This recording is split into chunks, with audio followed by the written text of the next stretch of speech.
Jérôme Colombin.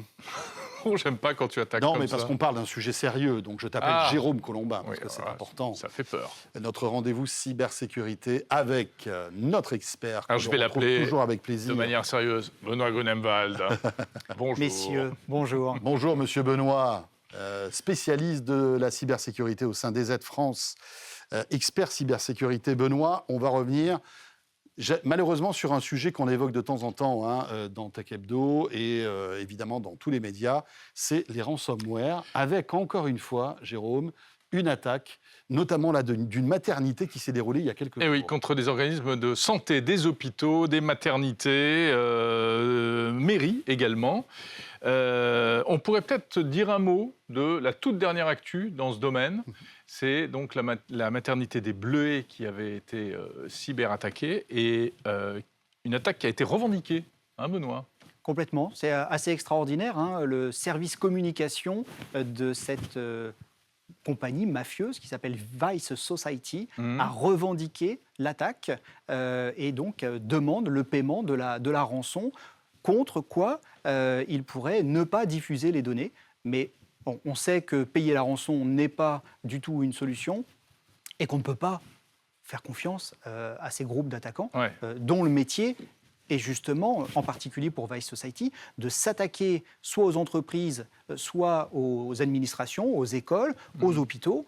Et Vice Society, à contrario d'autres groupes d'attaquants, a décidé qu'il serait tout à fait dans leur éthique d'attaquer des écoles et ou des hôpitaux. Dans leur éthique. Et là, on va notamment parler des maternités, quand même. C'est assez J'aime bien violent. leur notion de l'éthique. Hein. Oui, tout à fait. Alors, cette maternité, concrètement, comment a-t-elle été impactée par ce ransomware, on le sait?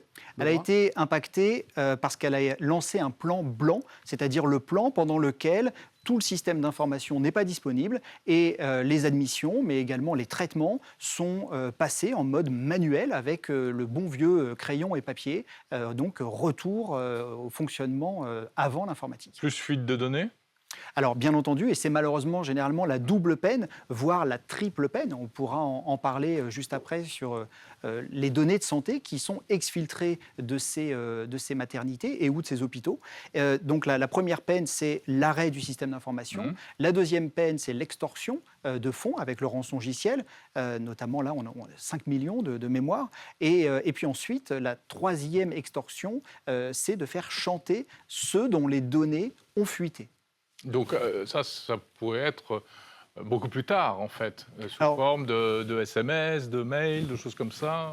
On distingue l'hameçonnage qui pourrait reposer sur les données de santé qui ont été volées, donc ce qui pourrait permettre de faire un hameçonnage d'une très très grande qualité, surtout quand on sait que l'intelligence artificielle permet même à des acteurs qui ne parlent pas la langue de pouvoir écrire des textes dans leur langue maternelle, d'utiliser un outil de traduction. Il en existe des très performants et gratuits, c'est bien traduit en plus, qui reposent sur l'intelligence artificielle et qui sont capables de nous fournir du contenu d'excellente qualité. Ouais. Et avec nos données personnelles, ces informations sont vraiment très précises. Alors cette attaque, c'est étonnant parce qu'elle a eu lieu le 9 octobre dernier, donc ça remonte quand même à pas mal de temps. Et il faut savoir que cette attaque a impacté les moniteurs des électrocardiogrammes des fœtus, qui d'un coup se sont éteints. Imaginez un petit peu le stress des parents et du personnel soignant. Pendant 10 jours, il y a eu donc un impact. Il y a des salles de maternité qui ont été fermées, etc. etc. C'est dingue quand même, l'impact que peut avoir tout ça. Pourquoi cette multiplication d'attaques contre des hôpitaux et des organismes de santé, en fait? Il y a plusieurs raisons. La première, c'est que, on le voit, les objets connectés sont omniprésents dans les hôpitaux ainsi que dans les écoles. On a aujourd'hui des tableaux blancs électroniques et ces objets n'ont pas forcément la possibilité d'embarquer des solutions de sécurité. Donc, ils sont assez vulnérables. Ah oui. D'une manière générale, à partir du moment où vous êtes connecté à Internet, donc un établissement de santé et ou un établissement scolaire l'est, eh bien, vous avez des accès. Et ces accès, on va les retrouver soit grâce à de l'hameçonnage, donc on va vous envoyer un message pour récupérer votre login et votre mot de passe pour rentrer dans le réseau, soit certains brokers, donc des AI brokers, vendent ces accès. Donc, si vous êtes un cybercriminel, soit vous faites vous-même la campagne d'hameçonnage, Ouais, soit vous dites « j'achète sur J'achète Internet sur étagère des accès. directement des accès ». Donc, vous en achetez 10, 20, 30 000, Comme je peux acheter, par exemple, des faux numéros de carte bleue, des trucs comme ça. complètement divers services dans le Darknet. Vous allez retrouver ces accès qui vont vous permettre de rentrer. L'étape initiale, et une fois que vous êtes malheureusement dans le système d'information, eh bien, vous découvrez ce qu'il y a et vous allez implanter, récupérer des droits et ensuite chiffrer. Ouais, donc c'est pas qu'ils sont spécifiquement visés, mais c'est qu'ils sont vulnérables. Donc on saute sur eux comme les malfaiteurs qui attaquent les personnes âgées parce qu'elles se défendent moins bien, quoi. C'est Complètement. un truc sympa, vraiment. Complètement. Et il y a aussi un retentissement qui est très fort parce que si une mairie est attaquée, celle-ci ne sera plus capable de délivrer ses services. Par exemple, livrer des repas aux personnes âgées, gérer sa Ah ouais, ville. les conséquences sont énormes. Les conséquences sont énormes, ce qui est le cas également pour des établissements de santé et ou des établissements scolaires. L'impact est tellement énorme que c'est forcément médiatisé, mais beaucoup de petites et moyennes entreprises font les frais, de ces cybercriminels. Régulièrement, ouais.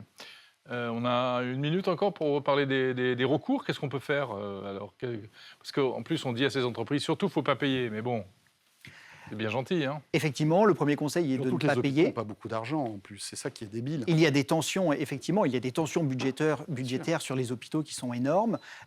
Et on voit, par exemple, pour Corbeil-Essonnes, qu'il va falloir à peu près 7 mois pour reconstruire le système d'information et que cela va coûter 7 millions. Donc la rançon, on ne peut pas forcément comparer les deux, hein, mais la rançon était demandée de 10 millions et le coût pour reconstruire le système d'information est de 7. Espérons qu'avec ce nouveau système d'information, il y aura plus de sécurité et de garde-fous que le précédent, que ça serve au moins à ça aussi. Et donc, si on est patient, eh bien, cybermalveillance.gouv.fr a mis en place un formulaire qui permet de faire un dépôt de plainte simplifié, notamment si nos données ont été utilisées, sorties. Donc, elles ont été sorties de l'hôpital. Pour les particuliers, vous voulez dire? Pour les particuliers D'accord. qui se sont fait soigner dans cet hôpital et dont les données sont sorties. Si c'est avéré, si vous sentez que vos données ont été utilisées, déposez plainte. Oui, mais comment on peut le savoir, ça?